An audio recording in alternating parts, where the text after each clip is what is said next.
Olá.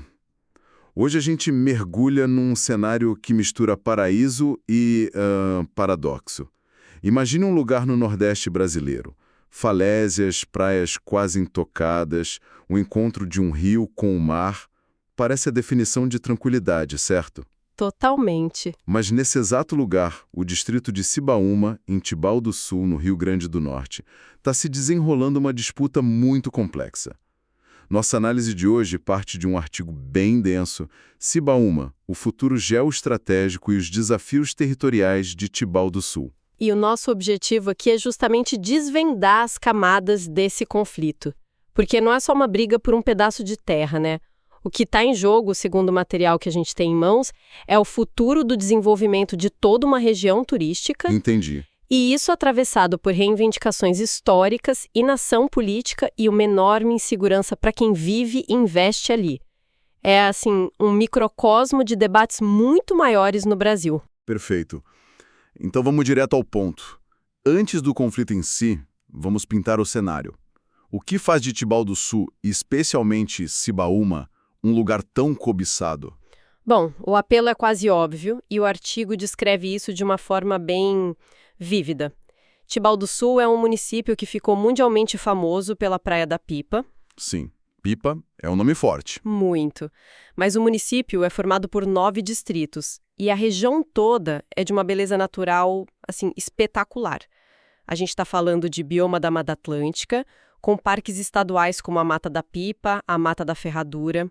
É o verde encontrando o mar de um jeito muito único. E essa imagem do refúgio, do laid-back lifestyle que o artigo menciona, não é de hoje, né? Isso atrai gente do Brasil e do mundo há décadas. Mas todo o paraíso descoberto enfrenta o mesmo problema: o crescimento. Exatamente. E aqui entra um ponto crucial que o texto levanta.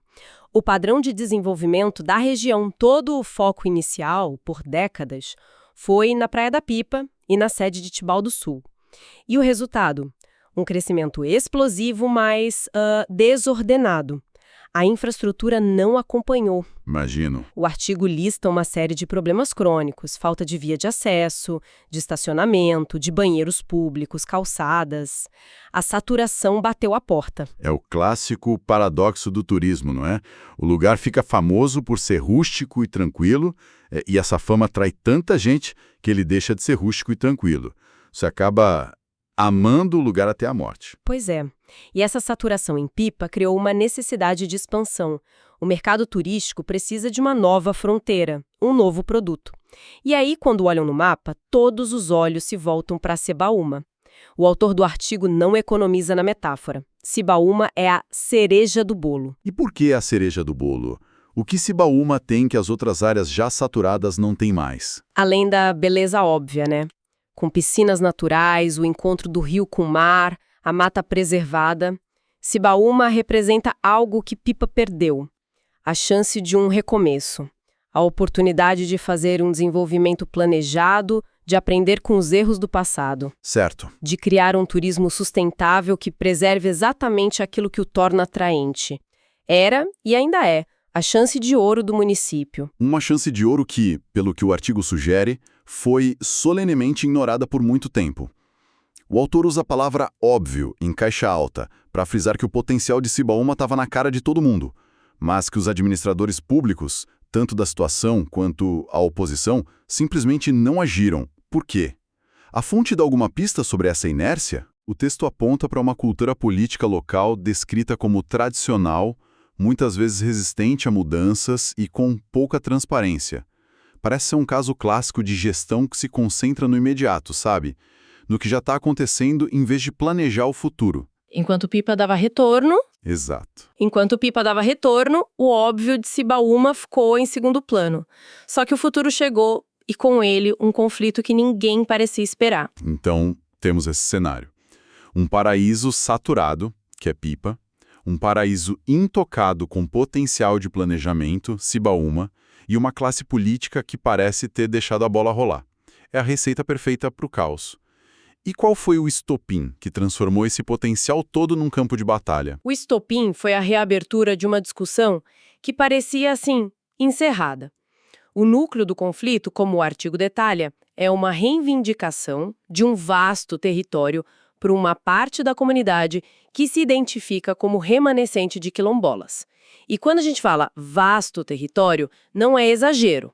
Certo, números ajudam a dar a dimensão do que estamos falando. Qual o tamanho dessa reivindicação? O artigo é bem específico nisso. A área total reivindicada é de aproximadamente 1.245 hectares.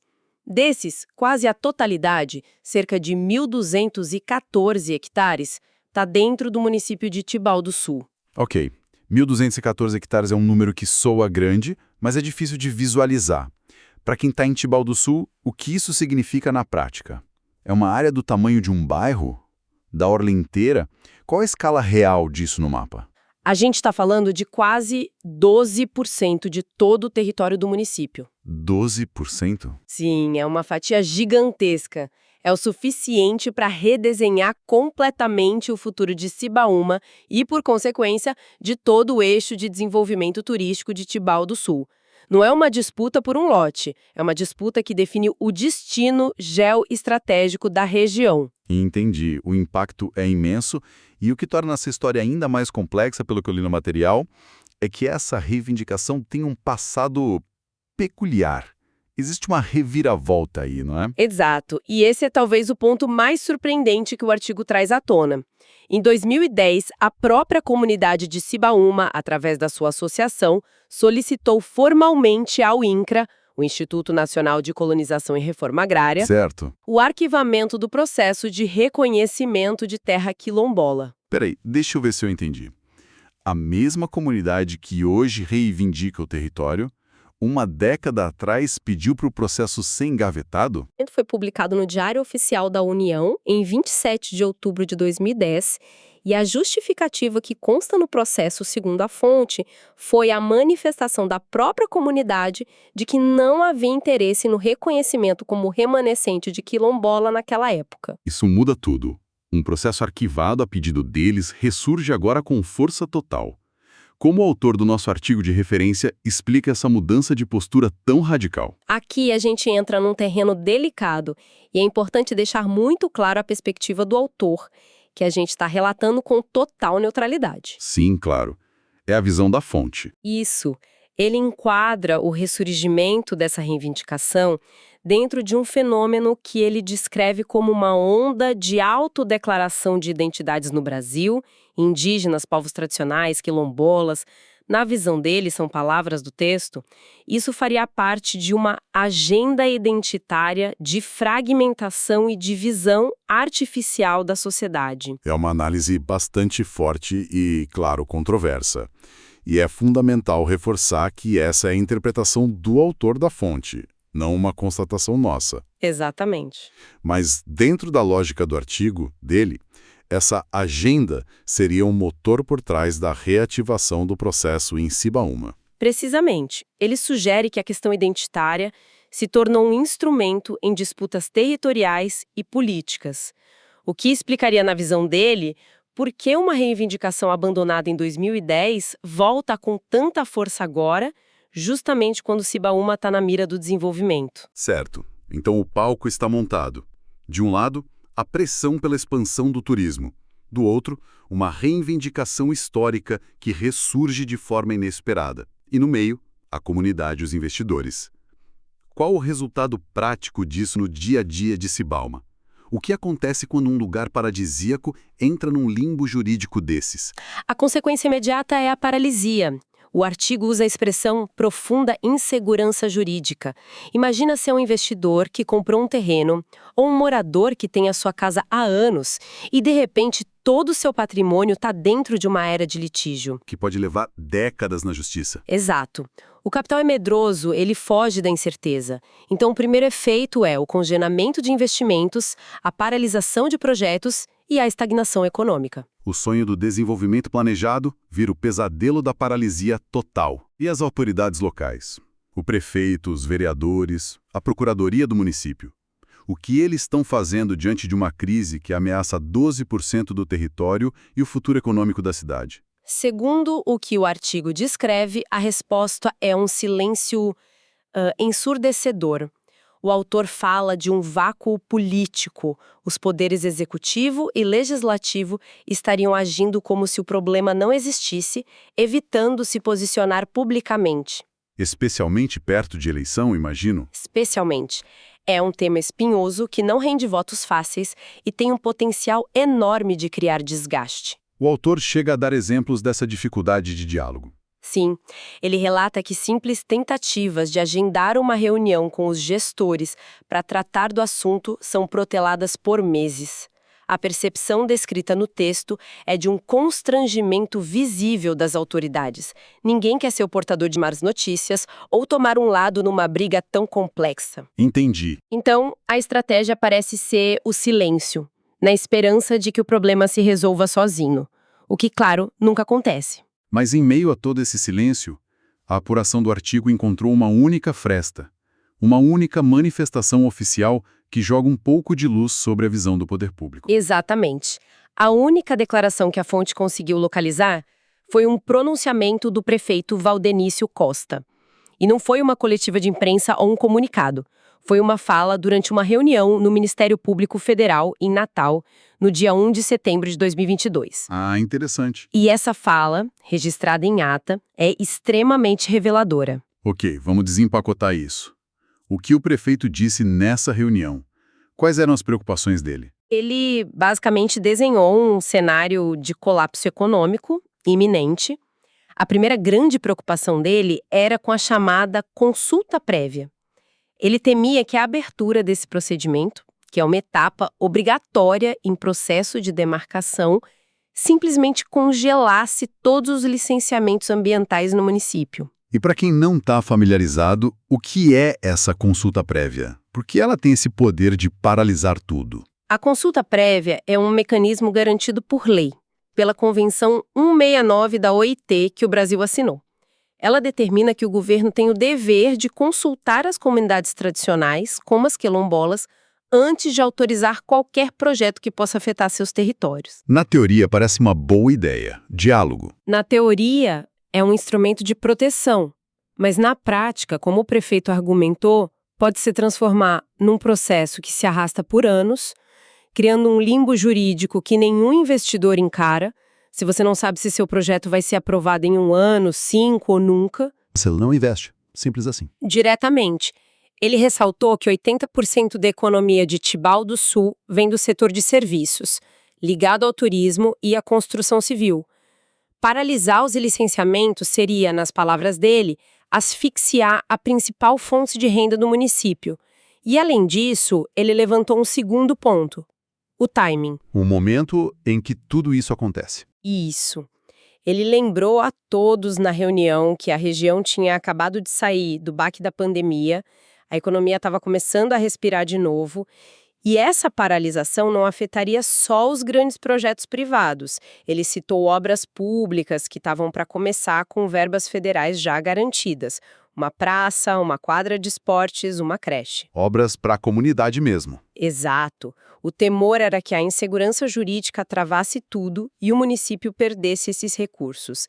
Ele pintou um quadro onde toda a comunidade pagaria o preço. Então a argumentação dele é que o impacto seria generalizado.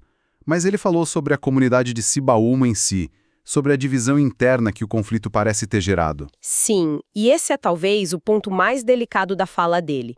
O prefeito afirmou categoricamente que, na visão dele, existem 2 associações comunitárias em Cibaúma com visões totalmente opostas. Uma, que ele descreveu como mais antiga, seria contra a demarcação. E por quê? O motivo: seus membros já estariam inseridos na economia local, trabalhando nos empreendimentos, se beneficiando das oportunidades geradas pelo desenvolvimento. E a outra associação? A outra, mais recente, seria a que está liderando a reivindicação do território. E aqui a fala do prefeito ganha um tom de alarme.